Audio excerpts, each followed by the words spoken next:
قانون الاجراءات الجنائيه مثلا. خلاص هذا القانون ده قانون وفدي صدر سنه 50 وعملته حكومه الوفد. لما جينا نعدله بعد 75 سنه في البرلمان كويس كده، وده دليل ان القانون جيد. عاش 75 سنه، ده يعني القانون جيد جدا كمان. كويس عدلناه. سيادتك احنا 60% من التعديلات اللي اتاخد بيها في مجلس النواب هي من 25 واحد بس او 26 واحد بس بتوع مجلس بتوع حزب الوفد. فالتاثير مش بكثره العدد. مذاكرين هم القانون كويس، مذاكرين طبعا. وانت رايح محضر ولا لا، وعندك في المساله دي قضيه تخص الايديولوجيه بتاعتك ولا لا. الحريات وحقوق الانسان ايديولوجيه كبيره جدا في حزب الوفد. الحريات اساسا ان احنا كنا بنطالب بتحرير بلدنا، وبالتالي الحريات بالنسبه لنا مساله كبيره لا تقبل المساواه. ده كلام خطير جدا. طب عايز افهم يعني ايه دور تشريعي وبيحصل فيه ايه، وايه طلب الاحاطه، ايه الحاجات دي؟ طيب هو مجلس النواب دوره تشريعي، دوره رقابي، دوره انه يقر الخطه والموازنه والحساب الختامي. 5 نقط. تمام، بسيط جدا. اشرح لنا بقى كل نقطه كده في جمله. اول حاجه بنتكلم على الموازنه العامه للدوله. الموازنه العامه للدوله دي هي الميزانيه المستقبليه للسنه الجايه. يعني احنا محتاجين ايه نصرفه من كل قطاع وكل هيئه وكل جهه من الجهات الحكوميه. دي الموازنه العامه. وتخش البرلمان جهه جهه، تتفصص في لجنه من اللجان النوعيه اسمها لجنه الخطه والموازنه، تفصص الكلام ده على الاطلاق وتشوفه ماشي مع الخطه بتاعت الدوله ولا لا اللي احنا بنعتمدها برضه. بس لو الكلام مناسب بالنسبه لنا ومفيش جهه جايره قوي على حق جهه تانية من الموازنه العامه او ميزانيه الدوله يعني بنوافق وبيعتمد الموازنه على كده. تمشي السنه في اخرها يقدموا لنا ايه بقى؟ الحساب الختامي. يجي يقول لي بقى احنا خدنا الفلوس دي عشان نعمل كذا، فاحنا عملنا بيهم كذا، نحاسبه. لو صرف في الحساب الختامي اللي هي اسمها الميزانيه بقى بتاعتنا احنا الناس الشركات العاديه دي الميزانيه، الحساب الختامي ده كويس. صرفت ايه بالفعل ما هو فعلي، تاني مقدر لعام مقبل انما ده فعلي. ادي اول حاجه. ده دور مجلس النواب، لازم يقر الاثنين دول قبل اي حاجه. خلاص كده. وطبعا الخطه انا قلت لحضرتك ان هي خطه الدوله هتستثمر في الاستثمارات العامه للدوله، طرق وكباري ومحطات واسكان وتعليم ومدارس ومستشفيات. ده بيتحط له موازنه اتصرفت ولا ما اتصرفتش. دول ال3 نقط، خطه والموازنه والحساب الختامي. خلاص. الدور الرقابي بقى هم 5 ادوات رقابيه. يبتدي بطلب الاحاطه. يعني بتقول للمسؤول بتاع الدوله انت عندك مشكله، طلب الاحاطه الفلانيه، ما بتخبط على الباب تقول له خد بالك في مشكله كبيره جدا عندك في المنطقه الفلانيه في قريه كذا، في مشكله كبيره جدا، وبتسيبه وهو يرد عليك. بتبلغه بس مش بتبلغه وخلاص، بقول لك رقابه. مفهوم. بس انت بتبلغه بادب جدا. يعني تقول له خد بالك شو عندك المشكله دي، وهو بيرد عليك. يرد عليك يقول لك بقى المشكله دي انا هحلها، وهحلها امتى وخلال قد ايه. يبدا دورك الرقابي على هذه الاداه. خلاص كده.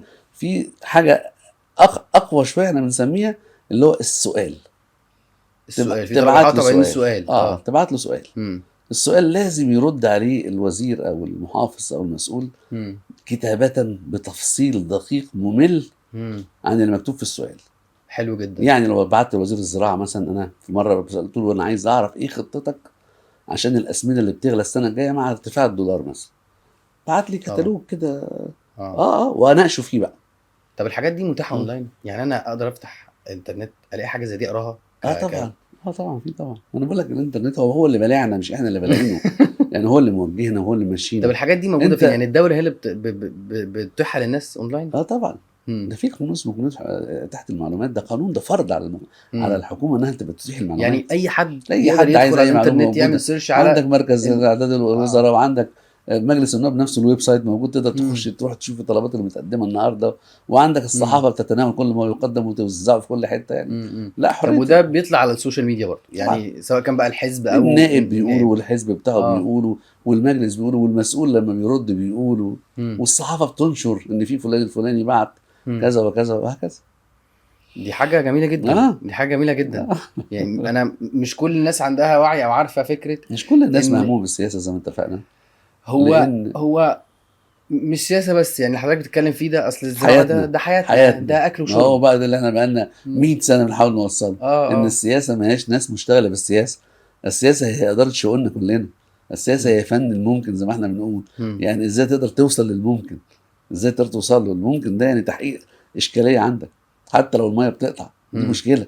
حتى لو ما اعرفش الارض الزراعيه بتاعتنا مش بتكفينا بنستورد بطاطس من بره، دي مشكله. الاسمده غليت، مشكله. البنزين هيغلى، مشكله. يعني مش اي حاجه. فالسياسه هي حاجه هي فن ممتع. وزي ما حضرتك برضو كنت تسأل على اللجان النوعيه، ايه اللجان النوعيه؟ المجلس بيقسم لمتخصصين. انا خريج كليه التجاره، وحضرتك كليه الحقوق، غيري خريج كليه الزراعه، وبالتالي هناك لجان نوعيه 25 لجنه نوعيه. 25 لجنه طبعا كل لجنه مهتمه بشان واضح متخصص، وبالتالي الاعضاء المتخصصين بيروحوا يخشوا في اللجنه دي. ده جميل يعني جدا. لجنه الشؤون الصحيه مثلا بتلاقي الاطباء اللي في المجلس لوحدهم باي ديفولت رايحين لها. لجنه الاسكان مثلا بتلاقي المهندسين لوحدهم رايحين لها. ما انت ممثل على المجتمع كله بكل فئاته. في لجنه ترفيه؟ ما عندناش لجنه ترفيه. لا، عندنا لجنه الثقافه وعلوم والفنون، الثقافه والعلوم فيها والفنون. الجزء ده. وعندنا لجنه السياحه فيها جزء اصل برضه على كده. وزن بقى الحاجات اللي بتتعمل بره العظيمه اللي بره لا طبعا. لسه شويه. نخلص بس من الحاجات الاساسيه وهنروح لها، ما تخافش. اهم طبعا. ماشي، حضرتك كنت بتتكلم عن اللجان فدي النوعيه. لجان نوعيه 25 لجنه بيدار منهم. دورهم ايه بقى؟ دورهم بقى تسليط الضوء بشكل مباشر ومركز على كل جزء من الاجزاء بتاعت المجتمع اللي قعدنا نفصصها دي. لجنه التعليم مهتمه تخش التعليم. بالظبط. بالظبط. وكل معظم مشاكل التعليم تبقى في اللجنه دي.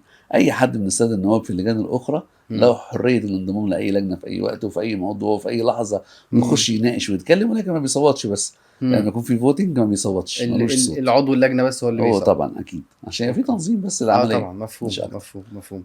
دي اللجان النوعيه. الفرق بين دور الانعقاد والفصل التشريعي زي ما سيادتك اتفضل. الفصل التشريعي هي 5 سنوات ميلاديه. 5 سنوات باليوم. فاحنا في فصل خلص وفصل هيبتدي. في فصل خلص طبعا اللي هو الثاني، كويس كده. واللي هيبتدي ده اللي هو من 25 ل 30 ده الفصل الثالث. الفصل الثالث. اما دور الانعقاد فهو دور سنوي، يبتدي في الاول اكتوبر من كل عام، وينتهي في 7، ينتهي في 8 حسب المواد اللي موجوده، وتاخد اجازه برلمانيه شهر ولا شهرين ولا شهرين ونص، وترجع تعود العمل تاني. وبيتم عمل بقى اجتماعات بشكل دوري. مفيش اي مشكله انك طول السنه شغال. هو مش عشان انت دور الانعقاد انفض فانت خلاص خلصت، لا، انت بتخلص في ال5 سنين. تفضل نائب ال5 سنين، وتفضل دورك الرقابي شغال ال5 سنين، تفضل اتصالك بالحكومه ومشاكل الناس ال5 سنين. مفيش فراغ تشريعي، يوم بيوم بس. فانتوا شغالين 24 ساعه 365 يوم. مفيش شك.